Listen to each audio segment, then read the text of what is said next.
안녕하세요. 작은별 라디오입니다. 이번 사례는 장모와 사위 사이에서 생긴 갈등인데요. 참다 못한 사위가 아주 특이한 방법을 써서 장모님이 기겁을 하며 도망치듯 나갔다고 하는데 무슨 방법을 썼는지 바로 시작하겠습니다. 안녕하세요. 저는 33살, 이제 결혼한 지는 2년 되어가는 남자입니다. 아내는 30살이고 아이는 아직 없어요. 저에게는 어머니가 두 분 계십니다. 새엄마는 아니고요. 이번에 결혼하면서 어머니가 한 분 더 생기게 되었어요. 장모님은 저에게 늘 아들이라고 하셨거든요. 그것도 작은 아들이라며 아주 무섭도록 정겹게 불러주셨습니다. 아내가 둘째 딸이거든요. 위로 언니가 하나 있는데 결혼을 해서 언니의 남편을 첫째 아들이라고 부르세요. 제 아내가 좀 늦게 태어나서 나이 차이가 많이 납니다. 언니랑 6살 차이고요. 저랑 형님하고도 10살 차이가 나요. 그런데 대체 예전에 어떻게 했길래 장모님이 말끝마다 첫째 아들은 이렇게 하면 좋아했다 하면서 저러시는 건지. 초장부터 귀를 이상하게 닦아놔서 제가 마음고생이 정말 심했습니다. 결혼하고 나서 살이 5kg가 빠졌으니까요. 시간이 지날수록 살도 빠지고 머리털도 빠지고 나중에는 영혼까지 빠져나가겠더라고요. 무슨 수를 내야 했습니다. 지금 와서 생각해보니 형님도 머리숱이 많이 없거든요. 아마 결혼 초반부터 마음고생이 심했겠죠. 이건 뭐 아주 천천히 야금야금 머리채를 잡고 흔드는 거랑 거의 비슷한 상황입니다. 저도 1년간 정말 많이 빠졌어요. 저랑 아내는 같은 대학교 선후배로 만났습니다. 제가 먼저 고백을 했고 군대까지 밀어가며 매달리다가 결국에는 사귀게 되었어요. 그 뒤로 7년 가까이 연애를 하면서 단 한 번도 크게 싸우거나 그런 위기가 전혀 없었습니다. 제 아내가 성격이 참 여성스럽거든요. 재채기도 무슨 강아지처럼 하고 목소리도 나긋나긋하고요. 결혼 뒤에도 변함없이 그런 차분하고 다소곳한 모습이에요. 문제는 너무 그렇다 보니 장모님에게 지나치게 휘둘리며 삽니다. 심지어 저희 결혼할 때 드레스를 장모님이 직접 손수 고르셨습니다. 앞이 너무 파였다, 등이 훤히다 보인다 하시면서 거기서 또 난리를 치시는데 아내는 그걸 또 반항 한번 하지 않고 순순히 하라는 대로 하더라고요. 드레스를 직접 고르셨는데 뭔들 못하실까요? 저희 신혼집도 장모님이 결정하셨습니다. 그때 제가 처음으로 아내에게 엄청 크게 화를 냈었어요. 그때마다 아내는 닭똥 같은 눈물만 흘리고 있고 그 모습도 이뻐 보여서 그냥 결혼했습니다. 결국 신혼집 위치를 장모님과 가까운 곳에 잡았습니다. 처가 근처에 잡은 게 아니라 장인어른이 하시는 가게 근처에 작은 빌라에다가 신혼집을 차렸거든요. 근데 이게 처가랑 가까운 거랑은 정말 차원이 다르게 짜증납니다. 일하다가 힘드시면 그냥 쉬러 오십니다. 와서 낮잠도 주무시기도 하고 여름에는 샤워도 하고 가시더라고요. 신혼집인데 칫솔이 5개예요. 치약도 잇몸에 좋은 치약, 주겸 그런 거 잔뜩 사다 놨고요. 내 집이 맞나 싶더라고요. 다른 유부남들 이야기를 들어보면 장모님이 본격적으로 간섭하는 시기가 임신부터라고 하는데 저희 부부는 아직 아이가 없습니다. 아내가 임신을 한 것도 아니고요. 신혼부터 저렇게 찾아오시니 아이가 생길 틈이 있겠나요? 너무 답답하고 힘들어서 제가 형님에게 먼저 전화해서 만나자고 했습니다. 예전에 신혼생활 했을 때는 어땠는지 듣고 싶었거든요. 팁이나 조언을 얻고 싶었습니다. 그래서 다짜고짜 연락해서 만나고 싶다고 이야기를 한 거고요. 만나서 식사도 하고 술도 좀 마시고서 제가 먼저 이야기를 꺼냈습니다. 예전 신혼 때도 장모님이 자주 오셨는지 물어봤어요. 그러자 형님은 그냥 씩 웃으며 그러더군요. 그냥 내려놔. 그거 못 바꿔. 3년을 그렇게 살았는데 뭐. 그 소리를 듣자마자 맥이 풀리더라고요. 3년을 참고 살아야 하나 싶어서 아찔했습니다. 엄청 신기한 건 나중에 아이가 생기면 장모님이 안 오신다고 하더군요. 형님도 아이 생기고 나서야 간신히 벗어났다고 했어요. 아이가 하루아침에 생기는 것도 아니고 당장 내일 임신이 된다고 해도 아이가 나오기까지 엄청 오래 걸리잖아요.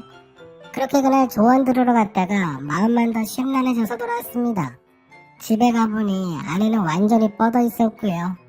1년 정도 지나고 나니 장모님이 점점 잔소리도 하시고 둘째 아들이라고 부르면서 이것저것 시키셨습니다.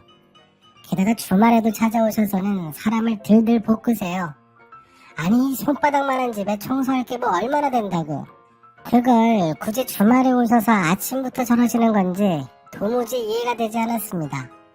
제가 주말에 좀 늦잠 자고 있으면 직접 방에 들어와서 깨우세요. 둘째 아들 이렇게 부르시면서 막 흔들어 깨우는데 아주 환장하겠더라고요. 심지어 군대에서도요, 주말에는 좀 자게 놔둡니다. 근데 나이 30 넘어서 내 집에서 잠도 편하게 못 잡니까? 이럴 거면 그냥 군대가 낫지 싶을 정도였고요. 그러다 한 번은 장모님이 소리를 지르고 난리가 났었습니다. 제가 그때도 전날 회식 때문에 거의 새벽에 왔거든요. 그래서 좀 늦잠을 자고 있었는데 이번에도 저희 장모님이 방문을 벌컥 열고 들어오셨습니다. 작은 아들이라고 부르시면서요. 전 살짝 움찔했지만 계속 자는 척을 했어요. 날씨가 좋다고 빨래를 좀 하자고 하시더니 갑자기 제가 덮고 있는 이불에 가까이 오셔서 냄새를 맡기 시작하셨어요. 이불에서 쿰쿰한 냄새가 난다며 이참에 이불 빨래도 다 하자고 혼자 중얼거리시더니 다짜고짜 이불을 들추셨습니다. 그리고는 갑자기 비명을 지르시면서 거실로 뛰어나가셨어요. 저도 그 소리에 놀라 벌떡 일어났고요. 무슨 상황인가 했습니다. 저보고 왜 속옷바람으로 자냐고 뭐라 하셨는데 근데 그거 반바지였거든요. 그 뒤척이다 보니 말려 올라가서 모양이 전체적으로 좀 그렇긴 했지만 그건 분명 반바지였습니다. 나중엔 억울하기까지 하더라고요. 아니 그리고 내가 내 집에서 좀 편하게 자겠다는데 그게 반바지든 빤스든 그런 것들까지 신경 써야 됩니까? 양복 입고 잘까요? 제가 막 얼굴까지 빨개지면서 씩씩거리자 아내도 걱정이 많이 되었는지 거실에 계신 장모님에게 가서는 그거 반바지라고 반바지 맞다고 이야기하더라고요. 그러자 장모님이 무슨 저렇게 생긴 반바지가 세상에 어딨냐고 저걸 돈 주고 샀냐고 하시는 겁니다. 거기서 또 한번 끌어오르더라고요. 그거 신혼여행 갔을 때 산 거예요. 노을빛 해변이 멋지게 그려진 반바지인데 그때 그거 사러 갔을 때도 전 세계 사람들이 다들 사던 건데 근데 그걸 망측하다고 돈 주고 왜 사냐고 하시니까 짜증이 났습니다. 근데 그 반바지가 이번에 큰일을 했어요. 그날 이후로는 장모님이 이상하게도 저희 방에는 얼씬도 하지 않으시더라고요. 정말 절대 안 들어오십니다. 아침에 출근 준비하느라 바빠서 방 안을 어지럽히고 나가도 퇴근하고 오면 그대로 있었고요. 예전에는 저희 없을 때 막 들어오셔서 치우셨는데 이제는 아예 문도 열지 않으시는 것 같았어요. 그때 뭔가 떠오르더라고요. 저번에 만난 형님도 저에게 다 내려놓으라고 했잖아요. 그래서 정말 작정하고 다 내려놔야겠다고 생각했습니다. 다음날 저는 좀 일찍 퇴근을 하고 곧장 집으로 서둘러 갔습니다. 도착해보니 다행히 아무도 없더라고요. 신속하게 샤워를 하고 그때 그 신혼여행 가서 샀던 반바지만 입고 느긋하게 소파에 누워서 TV를 봤어요. 7시가 넘어가자 현관문 열리는 소리가 들렸고 역시나 장모님이 들어오시더군요. 오자마자 비명을 지르셨습니다. 현관문을 열고 소리를 지르시더니 곧장 다시 밖으로 나가시더라고요. 그리고는 저에게 전화를 하셨어요. 왜 거실에서 그 이상한 바지 하나 달랑 입고 있냐고 뭐 하는 거냐고 소리를 지르셨습니다. 어이가 없었네요. 그래서 제가 집에 아무도 없길래 편하게 입고 있었다고 날씨가 점점 더워져서 그랬다고 했습니다. 1시간 정도 지나자 이젠 장인어른과 함께 오셨더라고요. 전 그때 그 모습 그대로 있었고요. 장모님은 또 소리를 지르셨고 옆에서 장인어른도 이런 제 모습이 엄청 불편한 것 같아 보였어요. 그래서 더 불편하게 해드렸습니다. 저는요 그날 이후로요 집에서 우통을 입지 않습니다. 장인어른이 오시든 장모님이 오시든 절대 안 입었어요. 한술 더 떠서 반바지를 점점 축혀 올려 입었고요. 그러다 한 번은 반바지를 말아 올려서 입은 적이 있어요. 그때도 제가 일찍 퇴근해서 온 날이었고 아예 작심하고 샤워를 마치고 화장실 안에서 기다리고 있었습니다. 이번에도 7시가 넘어가자 현관문 열리는 소리가 들렸고요. 제가 반바지를 입고부터는 늘 장인어른과 함께 오셨거든요. 그래서 도착하는 시간에 맞춰서 반바지를 최대한 끝까지 다 말아 올리고 수건으로 머리를 털며 나갔습니다. 제가 거실로 나가자마자 반응이 즉각적으로 오더라고요. 이번엔 장인어른도 장모님과 함께 소리를 지르셨습니다.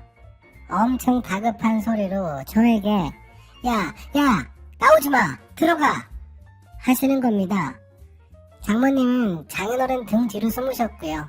저는 엄청 태연하게 그 말려올린 반바지를 입고 시원하게 우통을 드러내며 거실을 걸어다녔어요. 주방에 가서 물도 마시고 TV 앞에서 걸레질도 하고 빨래도 널면서 아주 바쁘게 움직였습니다. 근데 제가 살집이 좀 있는 편이어서 몸이 바쁘게 움직이면 저의 뱃살들도 함께 바쁘게 출렁거렸고요. 그러다 말려올린 반바지가 내려가면 다시 올려 입으면서 그 모든 행동들을 장모님과 장인어른 앞에서 했습니다. 저보러 계속 옷 좀 제대로 된 걸 입으라고 하셨지만 저는 그럴 때마다 에이 아들인데 뭐 어때요 어머니 하면서 활짝 웃으며 이야기했어요. 그날 처음으로 드라마가 끝나기도 전에 서둘러 나가시더라고요. 나중에는 아내까지 저에게 와서 왜 요즘 그 반바지만 입고 다니냐고 뭐라 하길래 제가 소리를 질렀습니다. 지금 이 반바지가 얼마나 큰일을 하고 있는데 그러냐고 자꾸 그러면 아예 반스만 입고 다닐 거라고 했어요. 이렇게까지 했는데 계속 오시면 정말 진심으로 한 겹 더 벗을 생각도 하고 있었습니다. 끝장을 보려고 했거든요. 근데 정말 다행히도 그날 이후로 더는 저희 신혼집에 오지 않으셨어요. 이젠 낮에도 안 오시는 것 같더라고요. 그렇게 일주일 정도 지났고요. 그래서 제가 슬그머니 현관문 비밀번호를 바꿔버렸습니다. 아내에게는 절대로 내 허락 없이 알려드리지 말라고, 만약 알려주는 날에는 그 반바지 가슴까지 축혀 올려 입고 찾아간다고 했어요. 그렇게 그 반바지 덕분에 결혼한 지 1년 반이 지나서 뒤늦은 결혼 생활을 간신히 시작하게 되었습니다.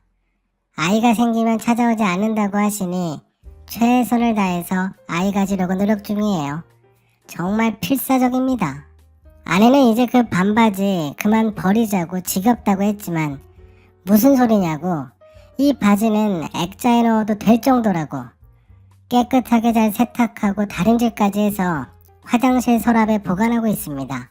여차하면 바로 축혀 입고 나가려고요. 제가 준비한 사례는 여기까지입니다. 그래도 반바지에서 멈춰서 참 다행입니다. 물론 그걸로 안 통하면 더한 것도 입어야죠. 치마 같은 거 입으면 충격이 대단할 텐데, 하긴 그건 잘못하다간 이혼당할 수도 있겠네요. 장모님 때문에 고생하는 남자분들은 정 힘드시고 많이 절실하시면 옷을 듬성듬성 입어보는 것도 방법이겠네요. 한쪽만 힘들 수 있나요? 고통을 함께 나누라고 하잖아요. 다 함께 똑같이 불편해져야 끝이 나는 것 같습니다. 날씨도 점점 더워지는데 써먹기에 적당한 시기인 것 같습니다. 전기료도 줄고 스트레스도 줄어들겠네요. 지금까지 작은별 라디오였습니다.